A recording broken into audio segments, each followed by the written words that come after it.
Puji Tuhan, selamat pagi jemaat Tuhan GBD Situbondo, selamat berjumpa kembali pagi hari ini dalam menu sarapan GBD Situbondo. Saya yakin hari ini kita akan diberkati oleh kebenaran firman Tuhan dan Tuhan Yesus yang akan menolong, menuntun hidup kita di sepanjang hari ini. Mari kita melihat cerita dari bangsa Israel pada waktu dia ada di dalam kepemimpinan dari Samuel ya. Di dalam 1 Samuel 8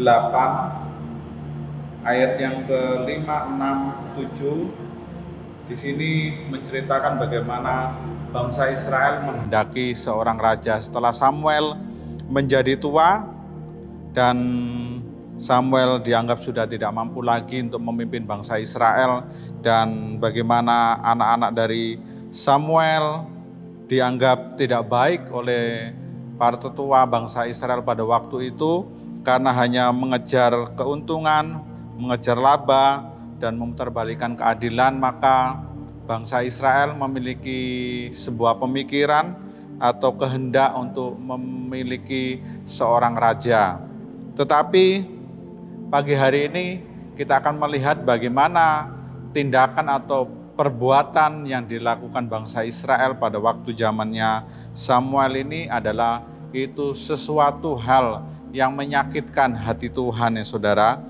Mari kita baca di dalam 1 Samuel 8 ayat 5, 6, dan 7 saya baca. Dan berkata kepadanya, engkau sudah tua dan anak-anakmu tidak hidup seperti engkau, maka angkatlah sekarang seorang raja atas kami untuk memerintah kami seperti pada segala bangsa-bangsa lain.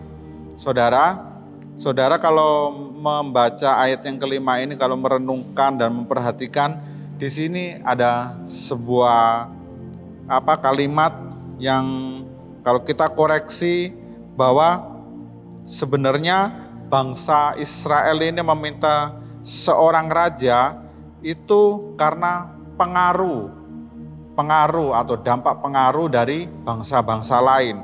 Dikatakan di sini bagian yang terakhir, saya baca kembali, maka angkatlah sekarang seorang raja atas kami untuk memerintah kami. Ini saya garis bawahi, seperti pada segala bangsa-bangsa lain.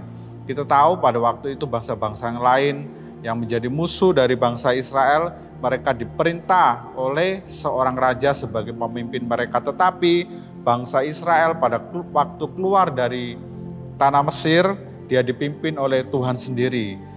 Allah yang disembah oleh bangsa Israel, baik itu melalui tiang awan maupun tiang api, maupun melalui perkataan dari nabi-nabi dan sebagainya.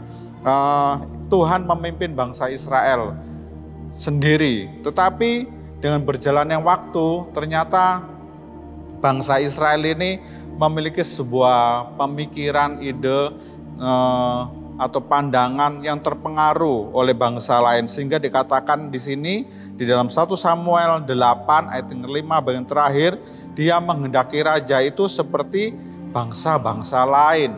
Jadi ini bukanlah kehendak dari Tuhan ya saudara, kalau saudara menggarisbawahi dan merenungkan di situ. Terus selanjutnya apa yang terjadi? Waktu mereka berkata, berikanlah, ayat yang ke-6, berikanlah kepada kami seorang raja untuk memerintah kami. Perkataan itu mengesalkan Samuel.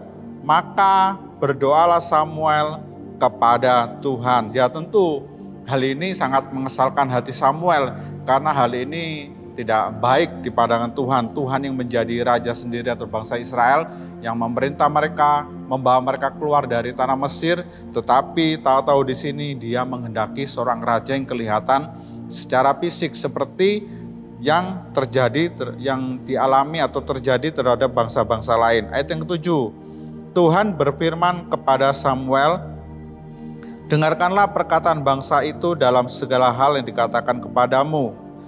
Dikatakan mereka kepadamu, sebab bukan engkau yang mereka tolak, tetapi akulah yang mereka tolak, supaya jangan aku menjadi raja atas mereka.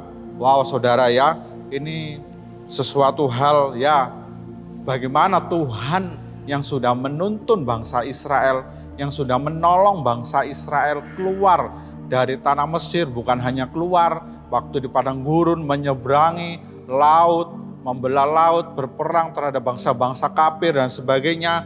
Tetapi di dalam ayat yang ketujuh ini Tuhan berfirman kepada Samuel bagian terakhir, tetapi akulah yang mereka tolak supaya jangan aku menjadi atas raja mereka. Ya, ini tentunya membuat hati Tuhan sedih ya saudara ya. Tuhan ditolak sendiri untuk tidak menjadi raja dari bangsa Israel. Ini terjadi karena apa saudara? Karena bangsa Israel terpengaruh oleh cara hidup, pola hidup, cara pandang bangsa-bangsa lain yang mereka lihat, yang mungkin mereka bergaul dengan bangsa-bangsa itu, sehingga ini mengotori pikiran mereka, cara hidup mereka, sehingga mereka ingin menirukan apa yang dikerjakan oleh bangsa-bangsa lain.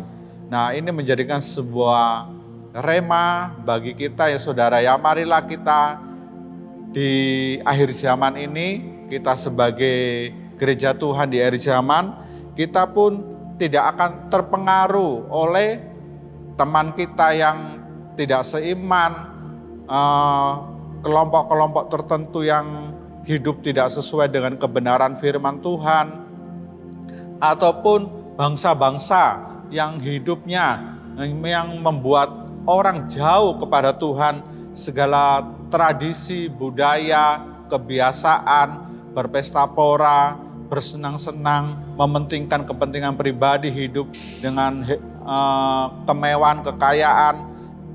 Kita tidak mau terpengaruh oleh cara-cara yang hidup yang tidak benar ini, tetapi kita mau tetap fokus memandang kepada Tuhan Yesus sebagai Tuhan dan Allah Juru Selamat kita, sehingga hidup kita tidak menjadi rusak, terpengaruh oleh kebiasaan yang dibuat oleh orang-orang tidak mengenal kepada Tuhan seperti yang terjadi terhadap bangsa Israel ini.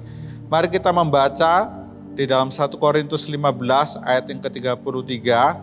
Di sini dikatakan, janganlah kamu sesat, pergaulan yang buruk merusakkan kebiasaan yang baik. Firman Tuhan sudah mengatakan bahwa pergaulan yang buruk itu akan merusak kebiasaan kita yang baik.